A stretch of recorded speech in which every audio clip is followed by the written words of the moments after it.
All right, on this one I'm going to show you several little things that will be helpful for your drawings on page 82. One, I'm going to show you how to make holes on a flat surface using points. Next, it's going to be how to extrude on a taper. Next, we're going to show you how to do some slots, and then dimensioning some things at some different angles instead of all right angles that we've done before. So there's the things we're going to work on. Go ahead and start a part file, and we'll get started on that. Okay, so to start with, we're going to start a sketch, and I'm going to put that sketch on the top plane. On that sketch, I'm going to go ahead and draw a rectangular shape. Constrain that horizontally and vertically. And dimension that at a 4 unit wide by 3 unit tall rectangle. I'm going to go ahead and finish that. And I'm going to extrude that. And for this, I'm just going to work off the base, so I'm going to extrude it up. Oh, let's go 1/2 inch. All right, so that's for that part of it. Now, with this, first we're going to do some holes with some points. So I'm going to start a 2D sketch, and I'm going to start that on the top surface. Now with that, I'm going to put a point out there on that top surface. One about there in the top left quadrant, one over here in the top right quadrant. There. I'm going to go ahead and dimension to those holes. Oh, let's see. Let's make that one over there about 1 inch. Let's do this one the same as 1 inch over. Now, here I'm going to show you a little side trick also. So I want both of these to be the same distance away from the edge. So I want this one to be 1 inch away from the edge. Instead of typing in 1 inch, I'm just going to come over here and click on this 1 inch dimension. And it says D4, which means it's my 4th dimension in the drawing. And I hit a check mark on that. So now this has a little formula, fx of 1.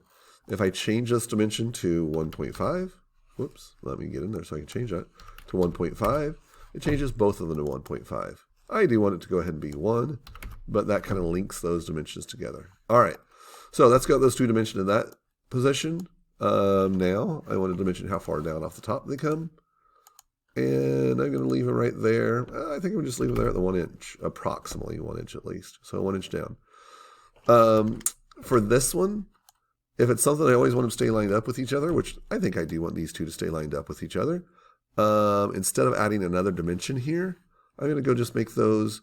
You can't make points collinear because it's not a line, but I can line them up horizontally or vertically. So I'm going to go up here and do the vertical alignment of that with that one. And now they're both locked in there and they're both black. So I'm going to go ahead and finish my sketch.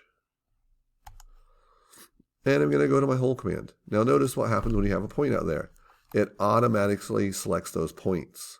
I'm going to go ahead and go cancel here just for a second so you can see this next little part of it. So let's say if I'm back on that sketch and I had a bunch of other points out there. Everywhere where I had a point, and when I go to hole, it's going to automatically recognize it. And I'm going to have holes all over the place. Now those holes are really huge, so that makes them a little bit hard to see. But crank my hole down a little bit smaller, and notice just everywhere there's a point, there's going to be a hole. I don't want it like that because I want all those holes fully constrained. So I'm going to go undo all of those. I'm going to go ahead and finish my sketch and go back just to my hole command. All right. I want those holes. Oh, let's see. Let's see what 0.5 looks like. I think 0.5 looks fine. Let's go OK. All right. So I have a couple holes in the top surface of that, made them both 0.5, using the hole command and having them go to the points. All right, so next, I think the next thing I want to do is I want to go ahead and put some angular constraints back here on the back of this. So to do that, I'm going to spin this around to the back side. So right now I'm at this front side, hit my F6, I'm right there. I want to sketch on this back side over here. So I'm going to spin it around. Start a sketch right there. I'm going to rotate that down. So there we go. I can do my sketch right here. I'm going to start this down here on this bottom portion. This first line, I'm going to go straight up. It locks in black. And now I'm going to just put some angled lines in here that look something about like this. They're just going to, whoops, I did not want that one to be curved. Let me try that one again. Something like this. And I still got that as a separate line. I'm clicking double and don't mean to be. All right. So now like so. All right. So now let's add in some dimensions on this. But I'm going to add in some angular dimensions. I don't want these to be perpendicular or anything, but I want this to be at an angle. So let's see what kind of angle this is. Let's go ahead and just put this one as really close to a 45-degree angle. Let's just put this in as a 45-degree angle. So there, I'm going to do a 45-degree angle. Now, this bottom corner, I do want that to go ahead and be perpendicular. So this next one, I'm just going to make it perpendicular like that. Ooh, that one's already perpendicular. So that's kind of cool. So I got it perpendicular already. If you did not, let's go ahead and make that one perpendicular. Okay. So now let's go ahead and add in another dimension here. Let's see what this one is here. That one's 95.5. Again, I just want to go ahead and make this one maybe perpendicular. So I'm going to add in another perpendicular constraint there. I'm going to go perpendicular. Oops, I'm going to take out that dimension though first. Perpendicular there. Let's make it perpendicular there. Let's make this one perpendicular. That one perpendicular. Just make all of those perpendicular. And then let's go ahead and add a dimension angle on this one. And that's going to be at 45 degrees. Now, by doing that, since all the rest of those were perpendicular, that already was set at a 45. So that really wasn't needed. So let's go ahead and get rid of that one. But now we can just go ahead and we can switch this up. If you want to make it a 30-degree angle, we can change that to a 30-degree angle. Makes all those others kind of weird. So I'm going to go ahead and undo that. But there's just some dimension angles by putting those angles in. All right, now the only thing we have left are all of my points can kind of move up and down. So let's go ahead and constrain some of those. So I'm going to make this point up. Oh, let's just make it up a half of an inch is fine. Let's go ahead and make this point. Let's make it 1 1/4. Sure. Let's make this point. Let's go ahead and put it at that same 0.5. That's fine. 0.5. Let's go ahead and make this one. I'm going to make it at 1 and pull these other two out the other direction. Let's make this one. Let's leave it at that 0.5 that we just had a moment ago. And this one. And that one should have made it all black, which it did. Let's go ahead and make this one at, I don't know, let's make it close to 1.5. Let's make it 1.5. All right, so there's a bunch of those in. It's all black. You know, and honestly, as you're doing this, if you can't get all those exact dimensions to lock in there, or those exact angles, I'm not going to be that concerned with it. Really, all I'm looking for when I'm going to grade this is that you have an angle in there. I'd like it to be a 45-degree angle, and some of these others perpendicular to each other, and then have those in there. These dimensions should be stacked out here nice and neat. The smaller dimensions inside of the larger dimensions, just as I've got. So we got a half of an inch, 1 and 1 1/4, half an inch and 1 1/4, or sorry, 1 1/2 over there. All right, looks great. It's all black, should be fully constrained. If you're not all black, you might need to make this corner perpendicular or this corner perpendicular if you didn't get it there. And honestly, you are probably going to need a line across the bottom of this. So I'm going to put a line from that green dot to that green dot there, and that's looking great. Let's go ahead and finish your sketch, and let's extrude that again. I'm going to have to select the face. Now there I selected that one, and I'm going to have to select this other one down here. And let's go ahead and just extrude that a half of an inch again. All right, so there's that, looking good. Kind of a different little angled piece back there in the back. All right, from there, let's go ahead and start another sketch. I'm going to start a sketch on this top surface. I'm going to rotate this down. And we're going to make a circle. I think I'm just going to do it right there on the origin. I think that's fine. Make a circle out there. We're going to dimension to it. And let's see. Let's maybe try it 1 inch. I think 1 inch looks pretty good there. And let's finish our sketch. Okay, I'm going to go ahead and use extrude. I'm going to extrude that. When I extrude, there's some other options for extruding. And you know, they've changed this a little bit, but right there it is. It's taper angle.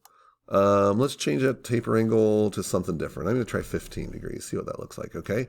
15 degrees on mine made it go out, so I'm going to take it. I want it to go in. I want to try maybe a -15. -15 doesn't look too bad. Right now we're at a half an inch high. Let's try it at 0.75. So there's just a little tapered cylinder coming out of that. 0.75 out, and a minus 15 degree angle, and OK. All right, so now we have the two holes, our tapered cylinder, our angular constraint there. Let's go ahead and I'm going to do one more sketch on this top surface again. I'm going to go ahead and rotate it down one more time. And here I'm going to use the slot command. A lot of your activities there in the book had some slots in them. So let's go ahead and go down here to the slot. So there's a lot of different options for the slot. I like to use this center to center one.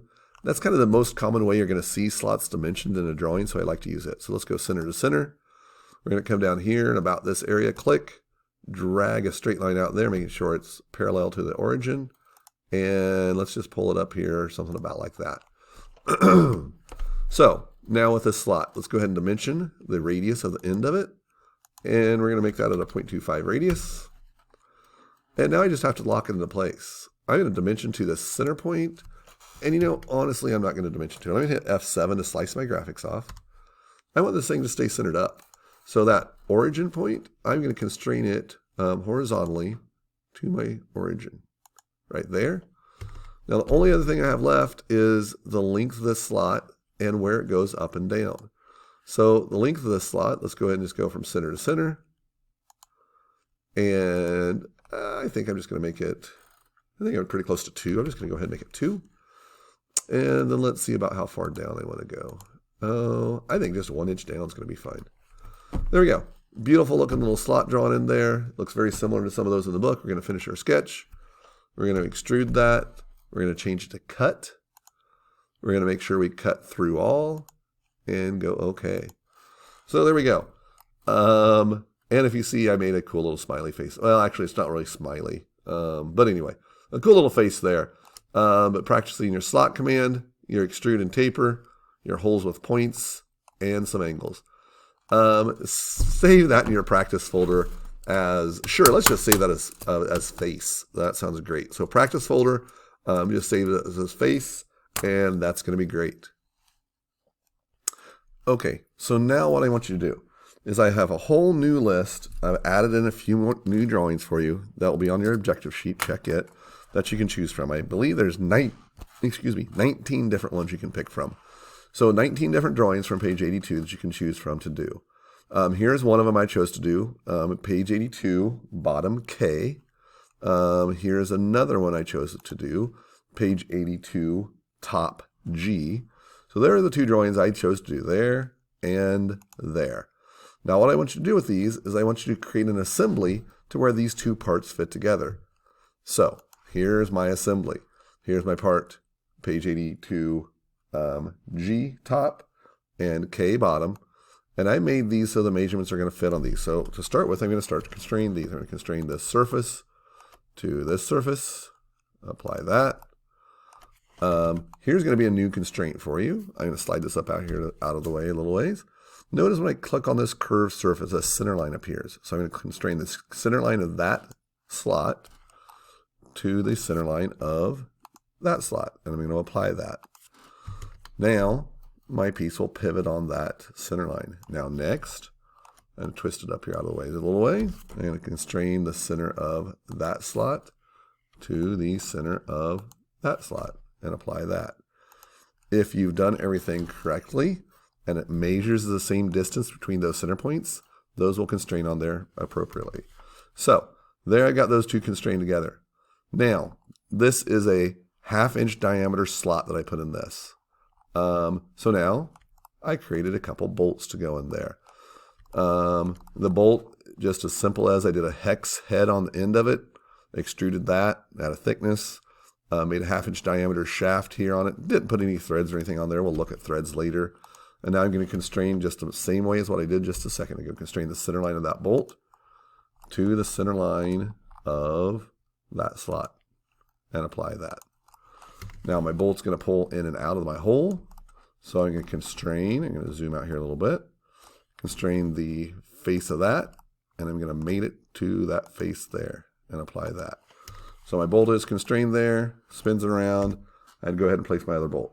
So that's what I'm looking at you to do for this next portion of the assignment. And we'll add a little bit more to that next time. So carry on 2 parts and an assembly, saved in the page 82 folder.